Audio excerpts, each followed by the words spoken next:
কলকাতা টিভিতে আপনাদের সকলকে স্বাগত। আপনাদের সঙ্গে রয়েছে আমি অঙ্কুর। শুরু করছি বাংলা বলছে। বাংলা জুড়ে বহিরাগত বিতর্ক। ভবানীপুর নিয়ে এই বিতর্কে সোচ্চার খোদ মুখ্যমন্ত্রী। আবার গোটা রাজ্যে বহিরাগত বাংলাদেশিতে ভরে গেছে বলে সরব হয়েছে ভারতীয় জনতা পার্টি। এই বিতর্ক নিয়েই বিধানসভা নির্বাচনের আগে এসআইআর করতে হবে বলে দাবি জানিয়েছে তারা। অন্যদিকে মমতা বন্দ্যোপাধ্যায়ও দলকে বার্তা দিয়েছেন, এসআইআর এর নামে ভবানীপুর কেন্দ্রের কোনো ন্যায্য ভোটারের নাম যেন বাদ না যায়। 2026-এর ভোটের আগে রাজ্য জুড়ে বহিরাগত বিতর্ক। বিজেপি যখন দাবি করছে বহিরাগত বাংলাদেশিতে ভরে গেছে রাজ্য, তখন একই উদ্বেগ শোনা গেল মুখ্যমন্ত্রী গলাতেও। তবে তার এই উদ্বেগ ভবানীপুর কেন্দ্র নিয়ে। দুদিন আগে আলিপুরে ধনধান্য প্রেক্ষাগৃহে হয়ে গেল বিজয় সম্মেলনী। ভবানীপুর কেন্দ্রের ওই সম্মেলনীতে হাজির থাকতে পারেননি তৃণমূল নেত্রী। তবে দার্জিলিং থেকে টেলিফোনে তিনি বার্তা শুনিয়েছেন দলীয় কর্মীদের। সেখানেই তাকে তার কেন্দ্রে বস্তিবাসীদের সরিয়ে বহিরাগতদের দখলদারি নিয়ে উদ্বেগ প্রকাশ করতে দেখা যায়। ভবানীপুরটা পুরো আউটসাইডারদের দিয়ে ভরিয়ে দেওয়া হচ্ছে, পুরো একটা প্ল্যানিং করে। আমি আউটসাইডার মানে যারা বেঙ্গল থাকেন তাদের আউটসাইডার বলছিলাম, যারা হঠাৎ করে বাইরে থেকে এসে টাকা খরচ করে জায়গা কিনে বাড়ি তৈরি করে কাউকে কিছু টাকা দিয়ে লোকালি বেরিয়ে চলে যাচ্ছে। অনেক এলাকায় গরিব মানুষের বস্তি ভেঙে দিয়ে বড় বাড়ি তৈরি হচ্ছে। আমি এটাকে সাপোর্ট করি না। আমাদের ভোটারদের আপনারা তাড়িয়ে দিচ্ছেন, এবং এক্ষেত্রে কি হচ্ছে, আমরা যে কোনো বাংলা বাড়ি করে দিতে পারি। আমাদের কি অসুবিধা আছে? বস্তিগুলোকে, গরিব মানুষগুলোকে প্রোটেকশন দিলে তো কোনো অসুবিধা নেই। মমতার সেই উদ্বেগ নিয়ে উত্তরবঙ্গে গিয়ে পাল্টা মন্তব্য করেছেন শুভেন্দু অধিকারী। তার দাবি, ওই কেন্দ্রে মুসলিম যেহেতু কম, তাই তৃণমূলের জন্য তা নিরাপদ নয়। ভবানীপুর আসন কখনোই তৃণমূলের জন্য সেফ ছিল না, আজও নেই। কারণ ভবানীপুরে মুসলিম পার্সেন্টেজ হচ্ছে 20%। তাও 77 নম্বর ওয়ার্ড চেতলা, ওই একটা ওয়ার্ডের 17,000 ভোট লিড নিয়ে মমতা ব্যানার্জি বা তার দল গত লোকসভাতে 7,800 ভোটে জিতেছে। এসআইআরের পরে বাংলাদেশি মুসলমানদের নাম বাদ চলে যাওয়ার পরে 77 নম্বর ওয়ার্ডেও লিড পাবে না। গত লোকসভা নির্বাচনে আমরা ওখানে 8টার মধ্যে 5টা ওয়ার্ডে লিড পেয়েছি। স্বাভাবিকভাবে এই সিট ভারতীয় জনতা পার্টির সিট, যেই দাঁড়াক ভারতীয় জনতা পার্টির তিনি জিতবেন। বিজেপি যখন হিন্দু মুসলিম ইস্যুতে ভোটারদের ভাগ করে বাংলা জয়ের স্বপ্ন দেখতে চাইছে, তখন দলীয় কর্মীদের সতর্ক করে দিতে চেয়েছেন মমতা। তার বার্তা, এসআইআর এর নামে ভোটার তালিকা থেকে ন্যায্য ভোটারদের নাম বাদ দেওয়ার চেষ্টা হতে পারে, কিন্তু তা যেন নজরে রাখেন এলাকার তৃণমূল কর্মীরা। ভোটার তালিকা তৈরি থেকে তা চূড়ান্ত করা পর্যন্ত এই নজর দিতে হবে। তা না হলেই কারচুপি করা হতে পারে। তৃণমূল বিজেপি এই বিতর্ক নিয়েই এখন সরগরম ভবানীপুর কেন্দ্র সহ গোটা বাংলা। কলকাতা টিভি।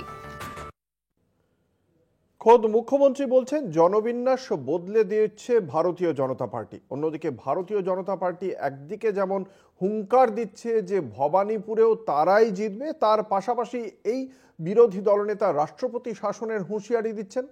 আর বাংলা জুড়ে যে বাংলা নিয়ে যে মুখ্যমন্ত্রী আন্দোলনের ডাক দিয়েছেন, ভাষা আন্দোলনের ডাক দিয়েছেন, তাই নিয়ে তৃণমূল কংগ্রেসের সেনাপতি অভিষেক বন্দ্যোপাধ্যায় তিনি ডিজিটাল যুদ্ধের পথে। এই সব নিয়ে আলোচনা হবে বাংলা বলছেন মঞ্চে। আমাদের সঙ্গে রয়েছেন বিশিষ্ট অতিথিরা। আমি দর্শকদের সঙ্গে পরিচয় করিয়ে দেবো। আমাদের সঙ্গে রয়েছেন তৃণমূল কংগ্রেসের মুখপাত্র সম্রাট চক্রবর্তী, রয়েছেন প্রদেশ কংগ্রেসের মুখপাত্র অভিষেক বন্দ্যোপাধ্যায়, রয়েছেন ভারতীয় জনতা পার্টির মুখপাত্র জ্যোতি চট্টোপাধ্যায়, এবং রয়েছেন আমাদের সঙ্গে বাইরে থেকে সিপিএম এর মুখপাত্র সায়ন বন্দ্যোপাধ্যায়। আপনাদের সকলকেই কলকাতা টিভির পক্ষ থেকে স্বাগত জানাই। আমি একদম প্রথমেই আসবো তৃণমূল কংগ্রেসের মুখপাত্রর কাছে।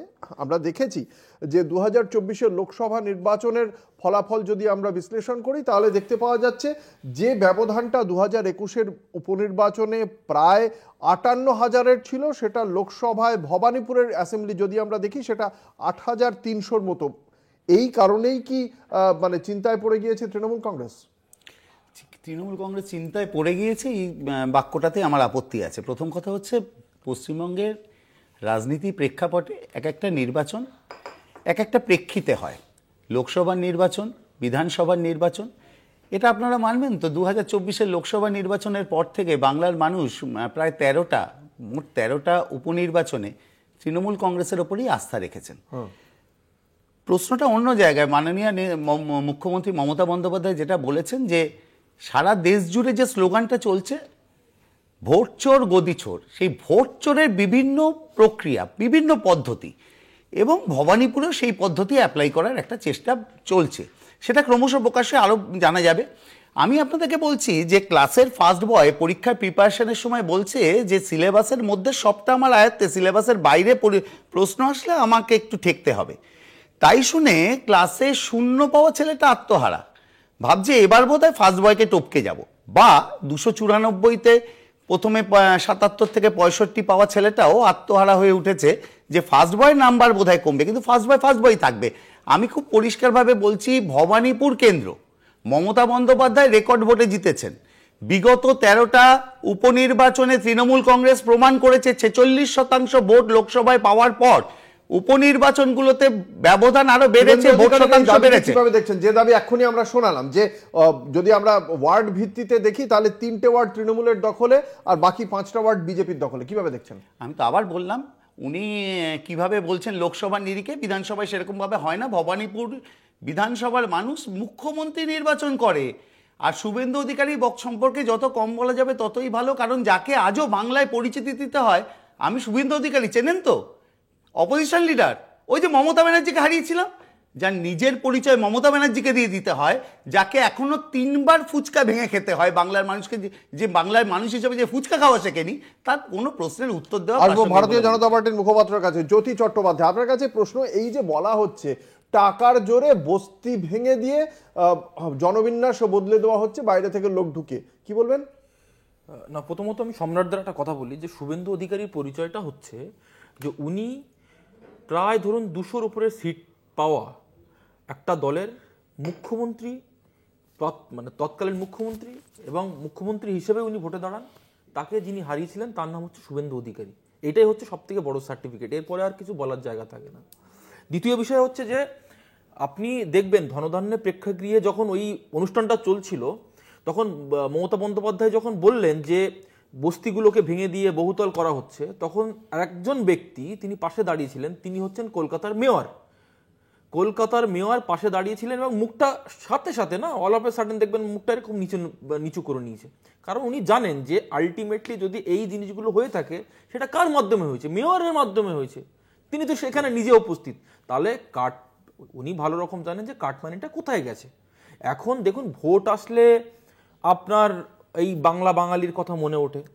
এই বাংলা বাঙালি তখন থাকে না যখন লুইজিনার ফেলিউরো বলে একজন ব্যক্তি, হ্যাঁ, তা মানে রবীন্দ্রনাথ ঠাকুর বিশেষজ্ঞ, তাকে রাজ্যসভায় পাঠানো হয়, এবং কাজী নজরুল ইসলাম বিশেষজ্ঞ আপনার কীর্তি আজাদ, খুব সুন্দর বাংলা বলেন উনি, তাকে এখানে পদপ্রার্থী করা হয়। এখানে বাংলার থেকে আর কাউকে খুঁজে পাওয়া যায়নি। আপনার ইউসুফ পাঠানকে একদম সুদূর পুরো আরব সাগরের প্রান্ত থেকে তুলে নিয়ে এসে তাকে শরৎচন্দ্র চট্টোপাধ্যায় বিশেষজ্ঞ ইউসুফ পাঠান, তাকে প্রাপ্তি করা হয় এখানে। তো সুতরাং এই যে তখন আর বাংলা বাঙালি মনে থাকে না। কিন্তু যদি একটা বিষয় যেটা তৃণমূল কংগ্রেসের পক্ষ থেকে বলা হচ্ছে যে এই যে 40.46% ভোট পেয়ে যে এই 5টা ওয়ার্ডে এসেছে 2024-এর লোকসভা নির্বাচনে, তখন তার যে ভিত্তি ছিল বা তার যে প্রেক্ষাপট ছিল সেটা কমপ্লিটলি ডিফারেন্ট। দেশের প্রধানমন্ত্রীকে নির্বাচন, তার সঙ্গে কি এটা আদৌ আসবে? আপনারা গত 13টা উপনির্বাচনে আপনারা হেরেছেন, শুধু তাই নয়, একের পর এক বিজেপির বিধায়ক আপনাদের দল ছেড়ে বেরিয়ে শাসক দলে জয়েন করেছে, তারপরে আপনারা শুধুমাত্র কি ভিত্তিতে, কিসের ভিত্তিতে বলছেন? না, ঘটনাটা দেখুন, বিজেপি 2014 সালের আগে তো এখানে ফর্মিডেবল ফোর্স ছিল না, সে তো সবাই এখানে এগ্রি করবেন যে 2014 সালের আগে বিজেপির প্রেজেন্স খুব নেগলিজেবল প্রেজেন্স ছিল। 2014 নির্বাচনে যে নির্বাচন হয়, তথাগত রায় আমাদের প্রার্থী ছিলেন। সেই নির্বাচনে 73 নম্বর ওয়ার্ড, যেটা মুখ্যমন্ত্রীর নিজের ওয়ার্ড, এবং যে বুথে উনি ভোট দেন মিত্র ইনস্টিটিউশনের রুম নম্বর 2, সেখানে বিজেপি জয়লাভ করে ইন্টারেস্টিংলি। এবং ওই ওয়ার্ডে বিজেপি আপনার প্রায় 450 ভোটে বিজেপি জয়লাভ করে, এবং টোটাল বিধানসভা নির্বাচনে আপনার বিজেপি 186 ভোটে জয়লাভ করে। 2014 মোদি হওয়ায় দেশ ভাসছে তখন। আমি উত্তর দিচ্ছি, এক্স্যাক্টলি, হ্যাঁ, ডেফিনেটলি। কিন্তু মোদি হওয়ায় যদি ডেফিনেটলি ওটা একটা ফ্যাক্টর, কিন্তু তার সাথে সাথে আপনি দেখবেন পাশের যে মানে বিধানসভা রয়েছে, আপনি যদি সেটা যাদবপুরে চলে আসতেন বা টালিগঞ্জে চলে আসেন, সেই পার্সেন্টেজ তো আমরা পাইনি। তখনও তো মোদি হওয়া ছিল, সেখানে তো মোদি হওয়ার প্রেজেন্ট ছিল, কিন্তু ভবানীপুরে আমরা জিতলাম কি করে? That is the question. Question হচ্ছে যে 2015-এর যে আপনার নির্বাচন, অর্থাৎ কেএমসি কলকাতা মিউনিসিপ্যাল কর্পোরেশন নির্বাচন, সেই নির্বাচনেও আমরা 70 নম্বর ওয়ার্ড কিন্তু জয়লাভ করি। আপনি 2019-এ চলে যান, 2019-এ প্রায় 5টা ওয়ার্ড, 63 যেটা ক্যামাক স্ট্রিটের ওই সংলগ্ন এরিয়া, 70, 71, 72, 73 মুখ্যমন্ত্রী নিজের ওয়ার্ড, এবং 74টা হচ্ছে আলিপুর সংলগ্ন এরিয়াতে। এই জায়গাগুলোতে বিজেপি জয়লাভ করে এবং কনসিস্টেন্টলি এরকম। মানে এবারে আপনারা বলছেন যেহেতু 24-এর লোকসভায় জিতেছে সেই কারণে আপনারা জিতবেন না। এবার আমি একটু বলে নিই, আমি আসি বাকিদের কাছে মতামত শুনবো। আমি আসবো এই মুহূর্তে সায়ন বন্দ্যোপাধ্যায়, সিপিএম এর মুখপাত্র। আমি যেটা জানতে চাইবো সায়ন, এই যে বিধানসভার যে প্রেক্ষাপট এবং তার সঙ্গে সঙ্গে লোকসভার ভিত্তিতে ভারতীয় জনতা পার্টি বলছে বিধানসভায় যে লোকসভায় যে 5টা ওয়ার্ডে তারা এগিয়ে রয়েছে তার ভিত্তিতে তারা জিতবে। অন্যদিকে তৃণমূল কংগ্রেস বলছে জনবিন্যাস বদলে দিচ্ছে। তৃণমূল কংগ্রেস যে বলছে জনবিন্যাস বদলে দিচ্ছে, বস্তি সরিয়ে বড় বড় বহিরাগত মানুষকে নিয়ে আসছে ভারতীয় জনতা পার্টি, এই অভিযোগটাকে সিপিএম কিভাবে দেখে? সায়ন বন্দ্যোপাধ্যায়।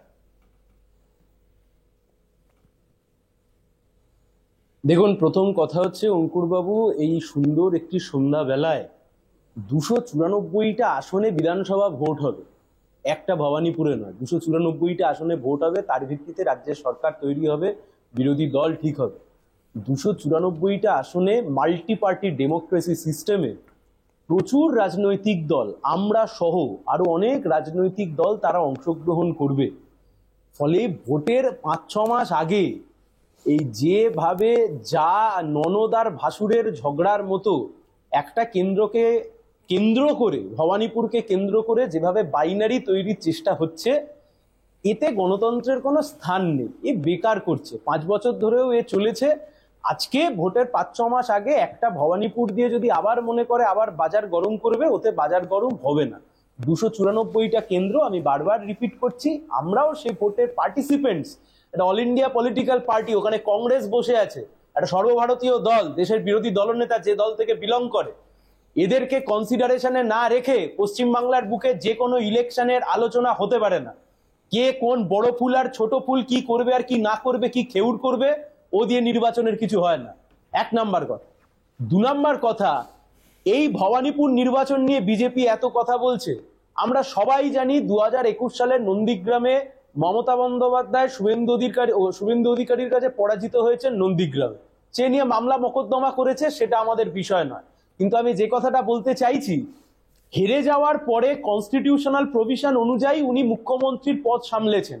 নিয়ম হচ্ছে নির্দিষ্ট সময়ের মধ্যে নির্বাচন করতে হবে, সেই নির্বাচনে তাকে জিততে হবে, জিতে আবার ক্ষমতায় তিনি আসতে পারবেন, বা জিতে তিনি আবার তার মুখ্যমন্ত্রী, সেটা রেগুলারাইজেশন হবে। আমাদের নিশ্চয়ই মনে আছে, আপনিও সেই সময় একটি অন্য চ্যানেলে ছিলেন, আপনিও সেই সময় এই নিয়ে শো করেছিলেন, মনে করে দেখুন, গোটা ভারতবর্ষে কোভিড পরিস্থিতিতে বিধানসভা নির্বাচনের পরে কোথাও কোনো উপনির্বাচন হয়নি। পশ্চিমবাংলার যতগুলো ডিউ উপনির্বাচন ছিল, কোথাও উপনির্বাচন করানো হয়নি। কেবলমাত্র মমতা ব্যানার্জিকে এক্সট্রা প্রিভিলেজ দিয়ে মমতা ব্যানার্জির জন্য শুধুমাত্র ভবানীপুরের বিধানসভা উপনির্বাচন করিয়ে মমতা বন্দ্যোপাধ্যায়কে গিফট করা হয়েছিল পশ্চিমবাংলা। সেই উপনির্বাচন 6 মাসের মধ্যে না হলে মমতা বন্দ্যোপাধ্যায় 6 মাস পরে মুখ্যমন্ত্রিত্ব কন্টিনিউ করতে পারতেন না। সারদা থেকে শুরু করে রোজ ভ্যালি থেকে শুরু করে একের পর এক জায়গায়, এমনকি খোদ ভবানীপুরে 2021 সালের উপনির্বাচনে যতবার তৃণমূল বিপাকে পড়েছে, রাজনৈতিক নীতি এবং রাজনৈতিক সদিচ্ছাকে সাথে নিয়ে বিজেপি তাকে পিছনের দরজা দিয়ে সাহায্য করেছে। আজকে তো এই খেউর করে লাভ নেই। যেটা পার্টিনেন্ট কোয়েশ্চেন, আমি সেই পার্টিনেন্ট কোয়েশ্চেনটা আপনার মাধ্যমে গোটা বাংলার মানুষের সামনে রাখছি। দেখুন, আমাদের দল এসআইআর নিয়ে খুব স্পেসিফিক কথা বলেছে। ন্যায্য ভোটারের নাম বাদ দেওয়া যাবে না, আর মৃত ভোটারকে তালিকায় রাখা যাবে না। কিন্তু এটা বলেও আমরা যে কথা বলছি, 2002 সালে পশ্চিমবাংলার বুকে 4,96,00,000 ভোটার ছিল, এসআইআর করতে সময় লেগেছিল 6 মাস। আজকের দিনে পশ্চিমবাংলার ভোটার 7,63,00,000। আমাদের প্রশ্ন, এত শর্ট টাইমের মধ্যে এই এসআইআর উঠবে কিভাবে? আপনি যদি দেখেন ম্যাপিং এর যে কাজ, সেই ম্যাপিং এর কাজ কিন্তু এখনো অবধি যা গুটিয়ে আনবার কথা ছিল তা সেই বিষয়ে অবশ্যই আলোচনা আমাদের এই সংক্ষিপ্ত প্রেক্ষাপটে রাখার চেষ্টা করব। আমি সায়ন আপনার কথাটা শুনলাম, আমি প্রথমে আসবো তৃণমূল কংগ্রেসের কাছে।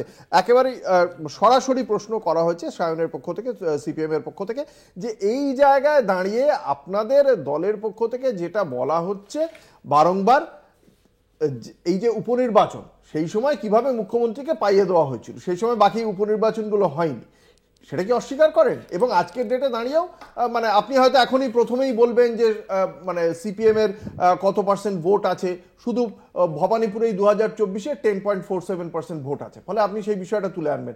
এর বাইরে কি কিছু বলার আছে আপনার? না, আমি প্রথমে বলে নিই, আমি জ্যোতি বললো যে শুভেন্দু অধিকারীর সব থেকে বড় পরিচয় মুখ্যমন্ত্রীকে হারিয়েছে। আমরা সকলেই জানি লোডশেডিংয়ে হারিয়েছে। যদি বলবে লোডশেডিংয়ে হারালো কি করে, প্রমাণ দিতে হবে। যদিও মামলা হয়েছে, তারপরে থেকে আমি বলিনি, আমি এক সেকেন্ড বলে নিই। তৎকালীন সময় বিজেপির মুখপাত্র, আপনাদের প্রত্যেকের মনে থাকবে, জয়প্রকাশ মজুমদার, বিজেপির মুখপাত্র ছিলেন না, মুরলীধর সেনে বসে বলেছিলেন যে শুভেন্দু অধিকারী নন্দীগ্রামে পরাজিত। পরবর্তী ক্ষেত্রে জয়প্রকাশ মজুমদার বলেছেন যে শুভেন্দু অধিকারী জানিয়েছিলেন আমি হেরে গেছিলাম, কারসাজি করে আমাকে জিততে হয়েছে। এটা কবে? আমি বলিনি, তাকে দলে সেই সময় রাজীব বন্দ্যোপাধ্যায়, সেই সময় জয়প্রকাশ মজুমদার যখন বলেছিলেন তখন বিজেপির উত্তরটা পেলাম না। আসবো অভিষেক বন্দ্যোপাধ্যায়ের কাছে। আমি শেষ করি। আমি আসছি। তৎকালীন সময় রাজীব বন্দ্যোপাধ্যায় বলেছেন কারসাজি করে জিতেছেন। এবং যদি মিথ্যে বলে থাকে তাহলে মানহানি মামলা হয়নি কেন? এটা সম্পর্কে কি অভিমত কংগ্রেসের? আচ্ছা, জনবিন্যাস বদল কি প্রথমবার হচ্ছে মমতা বন্দ্যোপাধ্যায়? তার আগে একটু টেকনিক্যাল আলোচনা করে নিই। জনবিন্যাস বদল হচ্ছে উত্তর হ্যাঁ। জনবিন্যাস বদল করবার আগে যদি আমাকে ভোটার আইডি কার্ড চেঞ্জ করতে হয়, আমার ফর্ম 8টা ভরতে হয়, আমরা সবাই জানি। ফর্ম 8 ভরতে গেলে আমার কি কি ডকুমেন্ট লাগে? আধার কার্ড, ফর্ম 8 চেঞ্জ করতে আমার কি কি লাগে? পুরনো ভোটার কার্ড, কিছু না হলে রেন্ট এগ্রিমেন্ট। এই তিনটেই পয়সা দিয়ে ভারতবর্ষে সব জায়গায় করা যায়। অ্যাটলিস্ট বিজেপি অন্তত সেটাই বলছে, যে কারণে এসআইআরটা করতে হয়েছে, এবং এসআইআর এর 12টা ডকুমেন্টের মধ্যে আধার কার্ড রাখেনি। নাম্বার 1। নাম্বার 2, মমতা বন্দ্যোপাধ্যায় আপনি শুধু ভবানীপুরে এই যে জনবিন্যাস এখন পরিবর্তন হয়েছে এখন উপলব্ধি করলেন? জাস্ট 3 মাস আগে পশ্চিমবঙ্গ সরকার সার্কেল রেট চেঞ্জ করেছে। আজকে যদি তুমি জমি রেজিস্ট্রি করতে যাও, রাজপুর, সোনারপুর, নিউ টাউন, সল্টলেক, এদের জমির দাম মানে ফ্ল্যাটের স্কোয়ার ফিটের দাম 192% বেড়েছে। কেন এই কথাটা বললাম? মমতা বন্দ্যোপাধ্যায় কোট আনকোট একটা স্টেটমেন্ট দিয়েছেন, বস্তি সরিয়ে বহুতল। বস্তি সরিয়ে বহুতল না হলে রাজপুর, সোনারপুর তৈরি হয় না, নিউ টাউন তৈরি হয় না, লেক টাউন তৈরি হয় না। আমি যে বিধানসভা থেকে কন্টেস্ট করি সেটা হচ্ছে বিধাননগর। সেই বিধাননগরে বাঙুর, লেক টাউন, সল্টলেক, তুমি এই যে ফ্ল্যাটগুলো মানে হাউজিংগুলো যেগুলো মধ্যবিত্তের স্বর্গরাজ্য ছিল, সেখানে নাম চেঞ্জ করে যখন অন্য ভাষাভাষীর বা জনবিন্যাস চেঞ্জ হয়েছে, তুমি আমাকে এই কথাটা বিশ্বাস করতে বলে সেটা সুজিত বোস জানেন না, সেটা সব্যসাচী দত্ত জানেন না। এবার সুজিত বোস, সব্যসাচী দত্ত জানার পর যদি মমতা বন্দ্যোপাধ্যায়কে না জানানো হয়, তাহলে মমতা বন্দ্যোপাধ্যায়কে সাবোতাজ করা হচ্ছে। তার দায়টা অবশ্যই সম্রাটবাবু উত্তর দেবেন। Having said that all this thing, যে কথাটা ও একটু আগে বললো যে কে কোথায় এগিয়ে গেছে, আমরা 2004 ভুলে যাইনি। রবীন দেব 2004 সালে মমতা বন্দ্যোপাধ্যায়ের বিরুদ্ধে লোকসভায় দাঁড়িয়েছিল। ভবানীপুর বিধানসভাতে বামফ্রন্ট সায়ন আছে, সিপিএম তৃণমূলকে 787 ভোটে হারিয়েছিল, তোমরা চেক করে নিতে পারো। সেই রেজাল্ট সাস্টেন করেনি। লোকসভা বিধানসভা আলাদা, এটা আমরা সবাই জানি। সেই লোকসভায় দাঁড়িয়ে আমাদের এখনকার যিনি প্রধানমন্ত্রী, তিনি প্রথম 7খানা রাউন্ডে বেনারস থেকে হেরে গেছিলেন। তারপরে অভিযোগ, আমরা একবারও বলছি না এই কথাটা সত্যি, আমার প্রধানমন্ত্রী, তিনি বিজেপির ক্যান্ডিডেট হতে পারেন, তিনি আমারও প্রধানমন্ত্রী। আমি জানি নরেন্দ্র মোদী সরকার, আমি বিশ্বাস করতে চাই তিনি ভোট চুরি করেননি, কিন্তু কি করে বিশ্বাস করব বলো তো যে 40 স্কোয়ার ফিটের একটা জায়গায় একজন মানুষের দাঁড়াতে লাগে 2.5 স্কোয়ার ফিট, সেখানে 80 জনের অ্যাড্রেস কি করে হতে পারে? পাটিগণিতের বিচারে তোমার ঘরে আমি না দাঁড়ালে আমার ওখানে ভোটার কার্ড হওয়া সম্ভব নয়, এবং এটা তোমার সহকর্মী মানে তোমার ফ্রেটার্নিটির সহকর্মীরা সেই জিনিসটা প্রমাণ করছে। আমরা দুটো কথা সর্বান্তকরণে বিশ্বাস করি। বাংলার পরিপ্রেক্ষিতে লাভলি খাতুনরা যেমন সত্যি, যারা বাংলাদেশি হওয়া সত্ত্বেও এই বাংলায় জনপ্রতিনিধি হতে পারে, তার পাশাপাশি 40 স্কোয়ার ফিটে 80 জন ভোটারটাও সত্যি, ভোট চুরিটাও সত্যি। এই দুটোর মাঝখানে দাঁড়িয়ে যে কথাটা সায়ন বলল, একদম সহমত। আমরা যারা ক্লাস 5 এর ভগ্নাংশ শিখেছি তারা জানি লব আর হরের ভেতর আগে বেস ডেটাটা তৈরি করতে হয়। 2002 এর এসআইআর এর আগে 2001 এর জনগণনাটা হয়েছিল। 2021 এর জনগণনা কোভিডের জন্য আটকে গেছে, বুঝলাম। 4 বছর হয়ে গেল, তুমি সেটা করতে পারলে না কেন? তোমার এটা অগ্রাধিকার নয়? আজকে ভারতবর্ষের সংবিধান বলে আমার নির্বাচন কমিশনের দায় বা দায়িত্ব নয় আমি ভারতীয় কি ভারতীয় নয় সেটা প্রমাণ করা, সেটার দায়িত্ব এমএইচির, মিনিস্ট্রি অফ হোম অ্যাফেয়ার্সের। সেখানে দাঁড়িয়ে আজকে আমার যদি জনগণনাটা হতো তাহলে জানা যেত জ্যোতির বাড়িতে কতজন মানুষ রয়েছে, তার ভেতর কতজন প্রাপ্তবয়স্ক, কতজন পরিযায়ী, কতজন মারা গেছেন। আমি কিন্তু কারোর মৃত্যু কামনা করছি না, এবং এই পদ্ধতি সবার জন্য প্রযোজ্য। সবার মনে আছে রাহুল গান্ধী সংসদে দাঁড়িয়ে বলেছিলেন জাতিগত জনগণনাটা কেন জনগণনা যদি সঠিকভাবে হতো তাহলে হয়তো এই জনবিন্যাস বদলে দেওয়ার যে অভিযোগ সেটা করাটাও এতটা সহজ হতো না। আমরা এই আলোচনায় থাকবো, সময় হয়ে গিয়েছে একটা বিজ্ঞাপনী বিরতির পর আবারও ফিরে আসছি, সঙ্গে থাকুন। ফিরে এলাম বিরতির পর, আপনারা দেখছেন বাংলা বলছে, আপনাদের সঙ্গে রয়েছে আমি অঙ্কুর। একদিকে যেমন জনবিন্যাস বদলে যাওয়ার অভিযোগ করছে রাজ্যের শাসক দল এবং সেই অভিযোগের তীর সরাসরি ভারতীয় জনতা পার্টির দিকে, একই সঙ্গে প্রত্যেকটি বিরোধী রাজনৈতিক দল আরেকটি বিষয় নিয়ে সোচ্চার হয়েছে, তার বিষয় হলো এসআইআর নিয়ে রাজ্যের রাজনৈতিক পরিস্থিতিও ক্রমশ উত্তপ্ত হচ্ছে। নাগরাকাটায় গিয়ে শুভেন্দু অধিকারী ফের রাজ্যের রাষ্ট্রপতি শাসনের হুমকি দিয়েছেন। তিনি বলেছেন এসআইআর না করতে দিলে ভোট হবে না, আর ভোট না হলে মে মাসেই জারি হবে রাষ্ট্রপতি শাসন। এসআইআর মোকাবিলায় নভেম্বরেই এক মঞ্চে দেখা যেতে পারে মমতা অভিষেককেও। তার আগে এদিনই ডিজিটাল যুদ্ধে জোর দিয়েছেন অভিষেক। আমি বাংলার ডিজিটাল যোদ্ধা বলে গড়তে চাইছেন ডিজিটাল বাহিনী।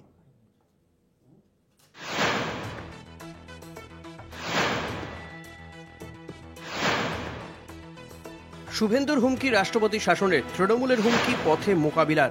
ন্যায্য ভোটারের নাম যে বাদ দেওয়া যাবে না তার জন্য সতর্ক করে দিয়েছেন মমতা থেকে অভিষেক। নভেম্বরের দ্বিতীয় সপ্তাহে এই নিয়ে কলকাতায় সভার ডাক দিয়েছেন অভিষেক বন্দ্যোপাধ্যায়। হাজির থাকতে পারেন মমতাও। এই পরিস্থিতিতেই উত্তরবঙ্গে গিয়ে সুর চড়িয়েছেন শুভেন্দু অধিকারী। খগেন মুর্মুর ওপর হামলার প্রতিবাদে এদিন নাগরাকাটা যান তিনি।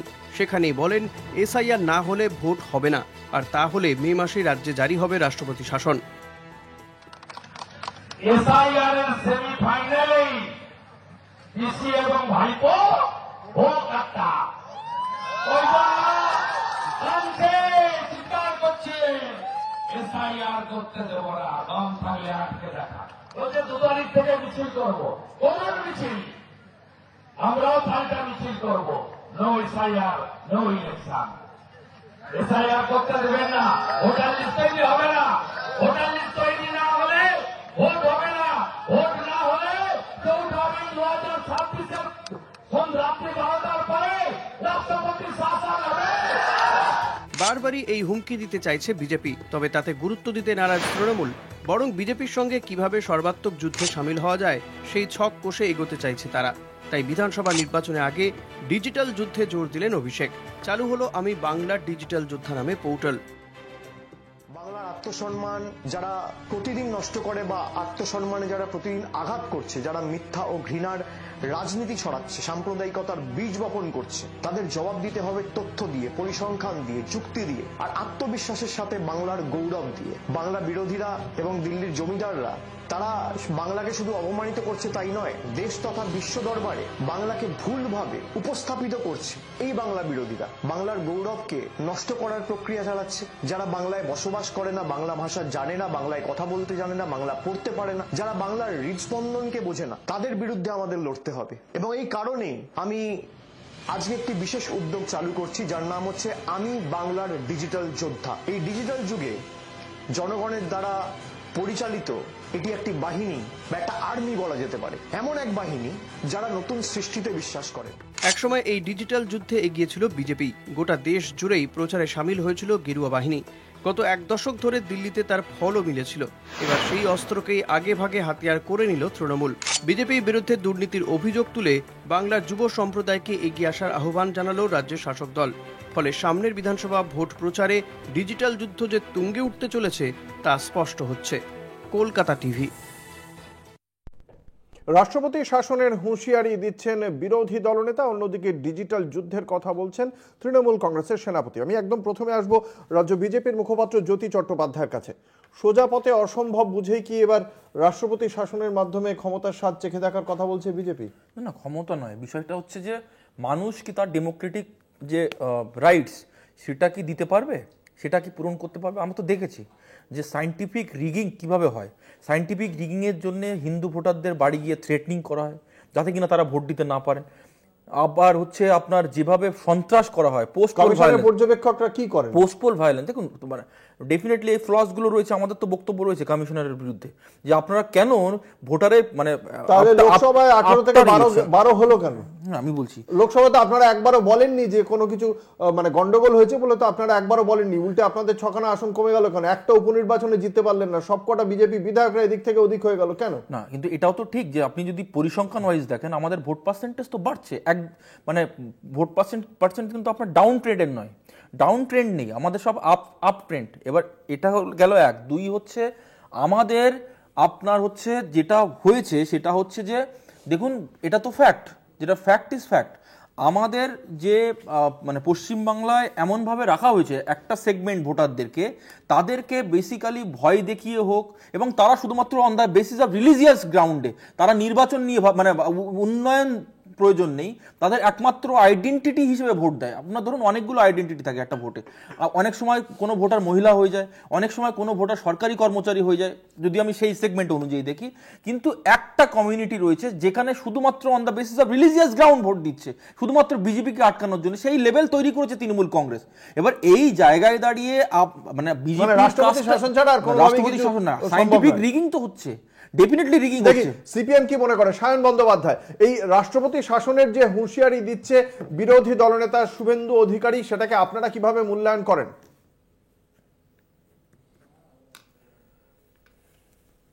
দেখুন, প্রতিদিন রাত্রিবেলায় আমার ভাইপো খুব ছোট, সে যখন খাওয়ার সময়তে সে যখন খায় না তখন আমার বৌদি তাকে বলে তুই তাড়াতাড়ি খেয়ে নে নয় জুজু চলে আসবে। এখন শুভেন্দু বাবুর এই জুজুর গল্প 2021 সাল থেকে চলছে। আমি সায়ন আপনার কাছে আসবো, সম্ভবত আপনার ওখানে প্রযুক্তিগত কোনো সমস্যা হয়েছে। আমি আসবো কংগ্রেসের কাছে। অভিষেক বন্দ্যোপাধ্যায়, কিভাবে দেখছেন শুভেন্দু অধিকারীর এই হুঁশিয়ারিকে? দেখো, শুভেন্দু অধিকারীর হুঁশিয়ারি শুনতে শুনতে সেই রাখাল বালকের গল্পটা মনে পড়ে যায়। বাঘ পড়েছে। এর আগে পর্যন্ত, গত বছর পর্যন্ত উনি একটা ডেট দিয়ে দিতেন, এই নভেম্বর ঠিক উৎসব হয়ে গেলেই ডিসেম্বর মাসে, এই বছরের ডিসেম্বর পর্যন্ত সরকার থাকবে। এবার বারবার যদি তুমি একই কথা বলতে থাকো না, তোমার কিন্তু গ্রহণযোগ্যতা থাকে না। সমস্যাটা হচ্ছে যে শুভেন্দু অধিকারী হোক, সুকান্ত মজুমদার হোক, শ্রমিক ভট্টাচার্য হোক, তারা প্রেস কনফারেন্সে যা যা তথ্য এবং যা যা তত্ত্ব কথা বলে, সেই কথাগুলো কি অমিত শাহর কাছে পৌঁছয় না? যে কোনো প্রেস কনফারেন্সে এত লক্ষ চুরি, এত কোটি চুরি, যেটা আমরাও বিশ্বাস করি। কারণ যে কাউন্সিলর মানে বিড়ি, আমি সবার ক্ষেত্রে বলছি না, কিন্তু যে কাউন্সিলর মোটামুটি বিড়ি কাউন্টারে খেত, তারা স্করপিও চাপছে, এই ট্র্যাজেক্টরিটা কোনো অর্থনীতিতে সম্ভব নয়, এলান মাস্কের কাছে সম্ভব নয়। সেখানে দাঁড়িয়ে এইগুলো সব সত্যি, কিন্তু যে ক্লাসিফাইড ইনফরমেশন শুভেন্দু অধিকারীর কাছে থাকে, শ্রমিক ভট্টাচার্য, এখন তো শ্রমিক ভট্টাচার্য রাজ্যসভার সাংসদ, সুকান্ত মজুমদার মন্ত্রিসভার সদস্য, তাদের কথার কি বিশ্বাসযোগ্যতা নেই? অমিত শাহ কি পাত্তা দেয় না? কেন বলছি? কারণ রাষ্ট্রপতি শাসন জারি করতে গেলে 355 বা 356 লাগে। 355 মানে পুলিশটা হচ্ছে রাষ্ট্রপতির আন্ডারে, 356 স্বরাষ্ট্রটা, 356 মানে কে সেটাকে নোটিফাই করে? বিরোধী দলনেতা। আজকে বিরোধী দলনেতা যে কথাটা বলছেন সেটা কিন্তু অ্যাকচুয়ালি না জেনে বলছেন। যদি নির্বাচন না হওয়ার জন্য মে মাসে এসআইআর না হওয়ার জন্য, নির্বাচন না হওয়ার জন্য যদি সরকার পড়ে যায়, অ্যাজ উই স্পিক গুজরাটে মুখ্যমন্ত্রী বাদ দিয়ে সব মন্ত্রী ইস্তফা দিয়ে দিয়েছে। সেখানেও যতক্ষণ না তুমি নোটিফিকেশন জারি করছো অ্যাকর্ডিং টু 7th শিডিউল, সেখানে রাষ্ট্রপতি শাসন জারি হয়ে যাওয়ার কথা হয়েছে। ভারতবর্ষে অনেক কথা বলা যায়। এবার শুভেন্দু অধিকারীর যে বক্তব্যগুলো, সে কেন বলছে, তাহলে কেন বলছে মনে হয়? কারণ শুভেন্দু অধিকারীকে তো রেলিভেন্স ধরে রাখতে হবে। শুভেন্দু অধিকারীর কথা খোঁজেই রয়েছে শুভেন্দু অধিকারীকে, শুভেন্দু অধিকারী বিশ্বাস করেন। সায়ন বন্দ্যোপাধ্যায়ের কাছে, সায়ন কিভাবে দেখছেন, কেন প্রয়োজন হচ্ছে এই রাষ্ট্রপতি শাসনের হুঁশিয়ারি দেওয়ার? বিরোধী দলনেতা কংগ্রেস মনে করে প্রাসঙ্গিকতা খোঁজার জন্য এই সমস্ত বক্তব্য। আপনি কি মনে করছেন? দেখুন, প্রথম কথা হচ্ছে আমি যে কথা গতবার বলছিলাম যে আমার ভাইপো খুব ছোট্ট, সে যখন রাত্রিবেলা খাবার খেতে বসে কিন্তু খাবার খায় না, সে মাঝে মাঝে ভয়ের জন্য বলে তাড়াতাড়ি খেয়ে নে নাহলে জুজু চলে আসবে। কিন্তু ওই আর কি, মানে রেলিভেন্সি রাখতে হবে, তো রাজনীতির রেলিভেন্সি খুব প্রয়োজনীয়। এর আগে কি ছিল, ভাইপো অমুক তারিখে গ্রেপ্তার হবে, কালীঘাটের কাকু জেলে গেছে, ভয়েস স্যাম্পল টেস্ট হয়েছে, এবারে ভাইপো গ্রেপ্তার হবে। কালীঘাটের কাকু জামিনে বেরিয়ে চলে এসছে, পার্থ ছাড়া এই মুহূর্তে বাকি সবাই জামিনে। আপনি শুভেন্দুবাবুর কাছে উত্তর চান, শুভেন্দুবাবু উত্তর দিতে পারবে না। আসলে এই সমস্ত গল্প দিয়ে উনি ফাঁকা আওয়াজ দিয়ে রেলিভেন্ট করে রাখতে চাইছেন। তৃণমূল বনাম বিজেপি এই লড়াই যতক্ষণ থাকবে ততক্ষণ একমাত্র তৃণমূল আর বিজেপির ভোট পাবে। এই লড়াই একবার ভেঙে গেলে এই বিজেপিকে খুঁজে পাওয়া যাবে না, তারপরের ভোটে সেই ভোটে তৃণমূলকেও খুঁজে পাওয়া যাবে না। কিন্তু যে কথা আমরা বলছি খুব স্পেসিফিক, আপনিও বললেন কথাটা যে 2019 সালে বিজেপি 18, 2024 সালে BJP 12। In the meantime পৌরসভা নির্বাচন, পশ্চিমবাংলার একমাত্র পৌর বোর্ড বিরোধী হিসেবে চালাই আমরা, নদিয়া জেলার তাহেরপুর। আমাদেরকে কনসিডারেশনে রাখা ছাড়া পশ্চিমবাংলার রাজনীতিতে, বিরোধী রাজনীতি বা এ রাজ্যের রাজনীতিতে সে রাজনীতির অঙ্ক মিলবে না। কথা খুব স্পেসিফিক, কথা খুব পরিষ্কার। 1977 সালে এই জনতা দলের হাত ধরে সেই সময়ের কংগ্রেসের পতন ঘটেছিল, কিন্তু সেই বছরই 1977 সালে পশ্চিমবাংলার ভোটে জনতা দল জেতেনি। সেই বছর 231টা আসন নিয়ে বামফ্রন্ট জিতেছিল। যেবার রাম মন্দিরের ঢেউ তুলে গোটা বিজেপি গোটা দেশ জুড়ে ভোট করাতে নেমেছে, সেই রাম মন্দির যে লোকসভা কেন্দ্রে, সেখানে বিজেপি 2024 সালে হেরেছে। এত সহজ রাজনীতির অঙ্ক নয়, বাকি আছে।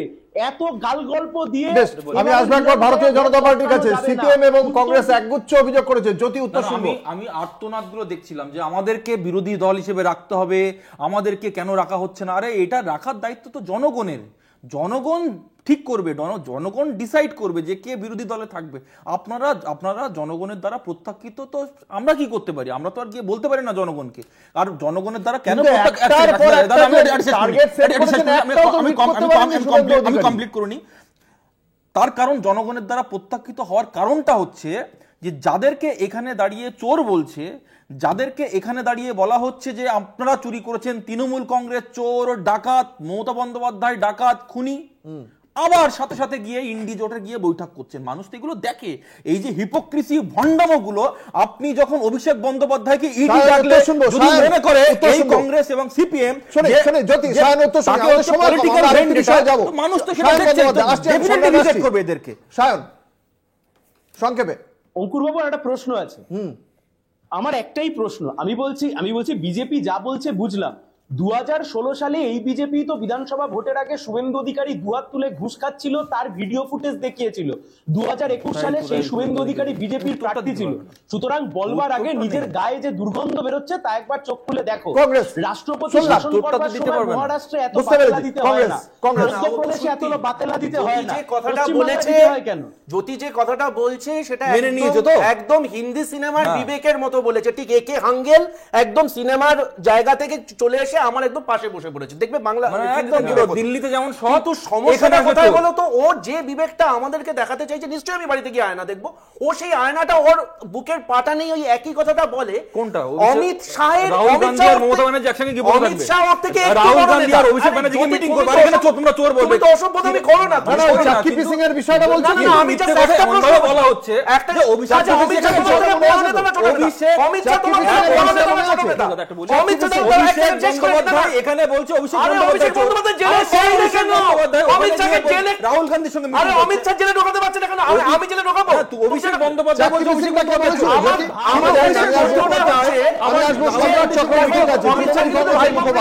এই যে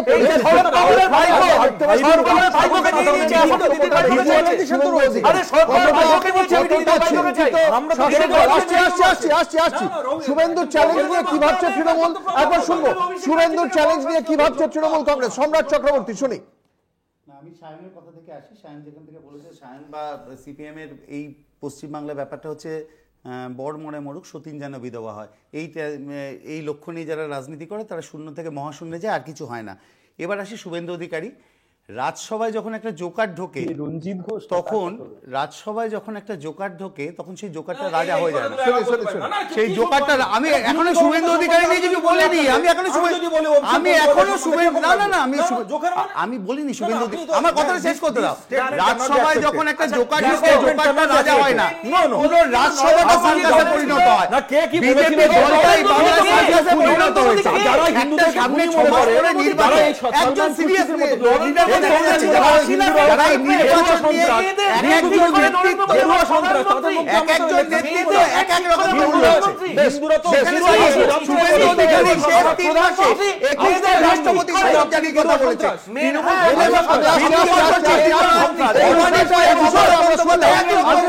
মতামত শুনেছি, আমি আসছি পরবর্তী বিষয়। আমরা যে আরেকটি বিষয়ের কথা দর্শকদের সামনে রেখেছিলাম, ডিজিটাল যোদ্ধা। এই যে আমি বাংলার ডিজিটাল যোদ্ধা, আজকে এই পোর্টালের প্রয়োজন হচ্ছে কেন তৃণমূল কংগ্রেসের? তারা তো বলছে যে সমস্ত জায়গা থেকে আমরা প্রচুর কাজ করেছি, প্লাস আমাদের যে সাংগঠনিক ভিত্তি এবং প্রধান বিরোধী দল ভারতীয় জনতা পার্টি সহ বাকি যে বিরোধীরা তারা মানুষের কাছেই পৌঁছতে পারে না, সুতরাং আমরা এতটাই ভালো, তারপরে আবার এই ডিজিটাল যোদ্ধার প্রয়োজন হচ্ছে কেন?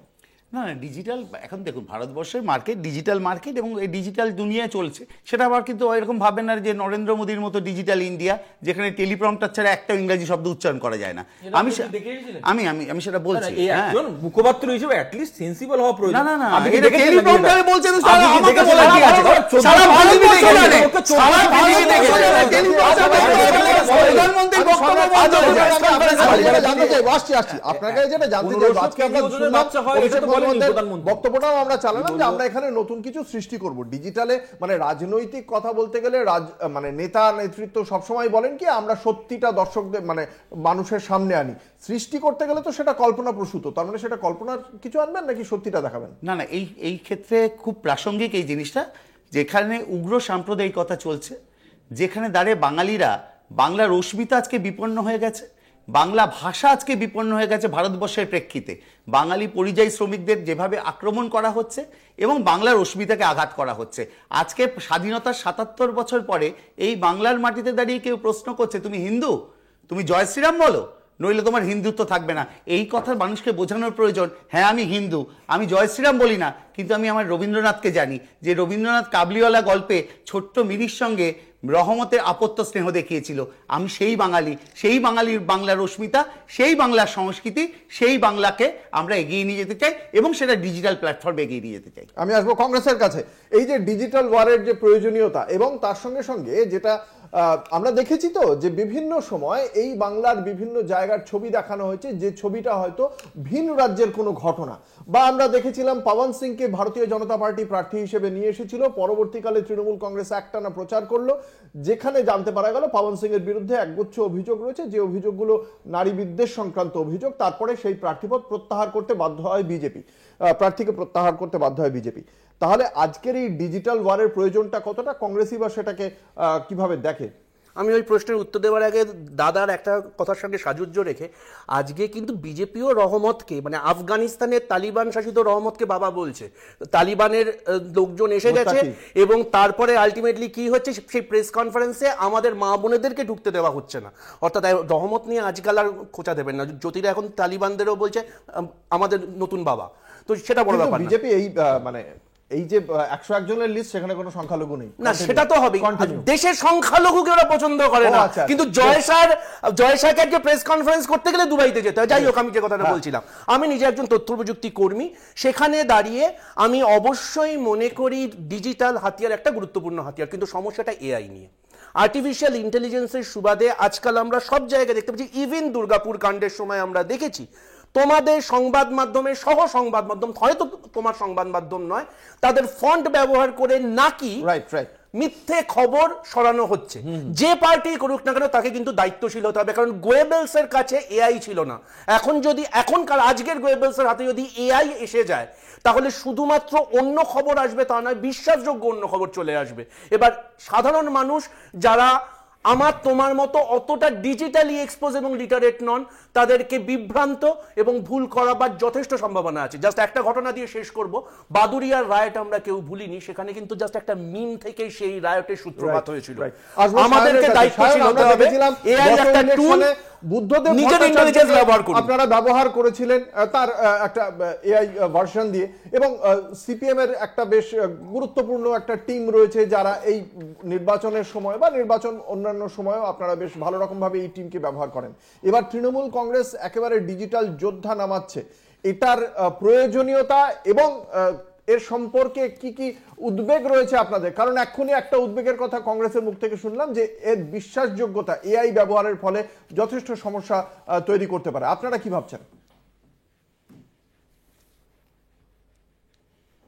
এবং প্রথম কথা হচ্ছে ডিজিটাল যোদ্ধা দিয়ে তৃণমূল ভোটে যেতে না, তৃণমূল ভোটে যেতে হচ্ছে বুথ লুটের যোদ্ধা দিয়ে।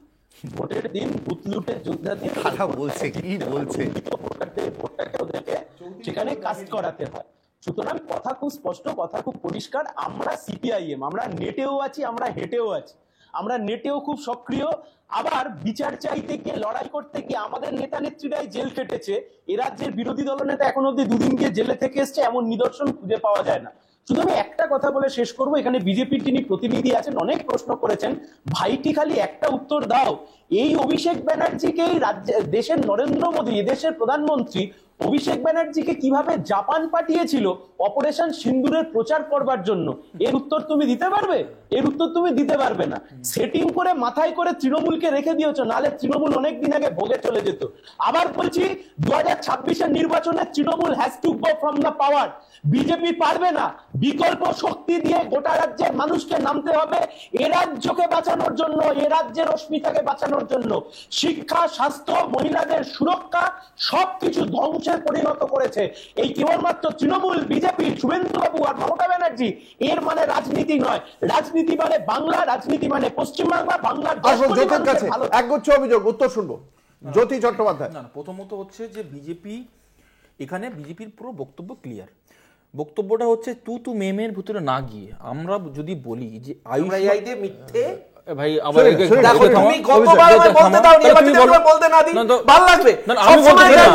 সব সময় বলবে যে কয়েনের দুটো পার্ট আছে, এইটা তোমরা বোঝো না, এইটা বোঝো না যে কিশোর যে এআই, সেই এআইটা তোমরা বানিয়েছো। হয়ে গেছে?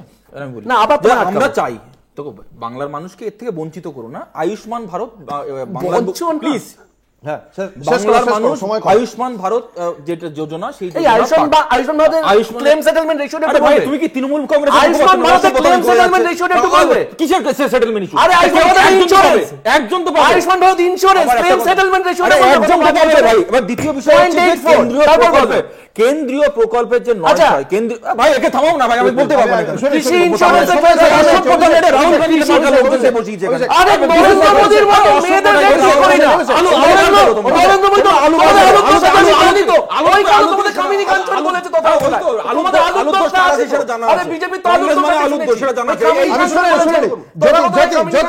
জ্যোতি শেষ করো। অভিষেক, হ্যাঁ, ঘটনা হচ্ছে যে রাজ্যে, দেখুন, রাজ্যে যখন চাকরি নেই, আমরা যখন এই দাবি তুলছি তখন চিৎকার করছে, আমাদের বিরোধিতা করছে কংগ্রেস। আমরা যখন বলছি রাজ্যে নারী নিরাপত্তা নেই, তখন বিরোধিতা করছে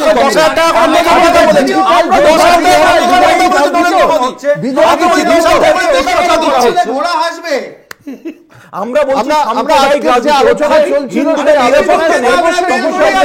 ডিজিটাল যোদ্ধা তৈরি করতে চলেছেন অভিষেক বন্দ্যোপাধ্যায়। এবার এই ওয়ারটা আগামী যে বিধানসভা নির্বাচন, সেখানে এআই এবং তার মাধ্যমে এই ডিজিটাল যে যুদ্ধ, সেটাও যে বড় রকমের হতে চলেছে তাতে কোনো সন্দেহ নেই। এবং সেখানে প্রত্যেকটি রাজনৈতিক দল কি পদক্ষেপ করে সেদিকে আমাদের অবশ্যই নজর রাখতে হবে। তবে অভিষেক বন্দ্যোপাধ্যায় খুব স্পষ্টভাবেই এ পথে খানিকটা এগিয়েই নামছেন বলেই আপাতত মনে করা হচ্ছে। আমাদের আজকের এই আলোচনায় উপস্থিত ছিলেন সম্রাট চক্রবর্তী, অভিষেক ব্যানার্জি, জ্যোতি চট্টোপাধ্যায়, সায়ন বন্দ্যোপাধ্যায়। আপনাদের সকলকে আপনাদের মূল্যবান মতামতের জন্য অসংখ্য ধন্যবাদ। শেষ করছি বাংলা বলছে। দেখতে থাকুন কলকাতা টিভির রাত দিন 7 দিন।